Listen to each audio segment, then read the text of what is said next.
চলে যাব এখান থেকে, কেউ থাকবে না। যিনি থাকার উনিই যখন থাকেন নাই, কারো কাছে মালাকুল মউত অনুমতি নিয়ে আসে নাই, আসবে না। শুধু একজন মুহাম্মদুর রাসূলুল্লাহ সাল্লাল্লাহু আলাইহি ওয়াসাল্লামের কাছে মালাকুল মউত যখন আসছেন, তো আল্লাহ বলছে বন্ধুর কাছে অনুমতি নিয়ে ঢুকবে, অনুমতি দিলে ঢুকবে, নাইলে ফিরে আসবে। বন্ধু আমার, খবর তার অনুমতি ছাড়া যায় গর্জায় ঢুকা যাবে না। আমাদের কারো কাছে অনুমতি নিয়ে আসবে না, ওনার কাছে অনুমতি নিয়ে গেছেন। তারপরও বলছে শোনো, ঢুকার অনুমতি দিলেই কিন্তু হাত রাইখা দিবা না, আবার অনুমতি নিবা, রাখবা কি রাখবা না।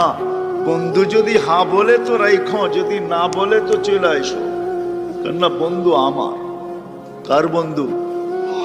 হ্যাঁ, কার বন্ধু? হাবিবুল্লাহ। কার বন্ধু? যার কারণেই তো আমাদের সাথে বন্ধুত্ব। আমাদের সাথে দুই দিক দিয়ে আল্লাহর বন্ধুত্ব, এক দিক দিয়া না, দুই দিক দিয়া। হয় উম্মত তো আল্লাহও চিনে না, রসুলও চিনে না।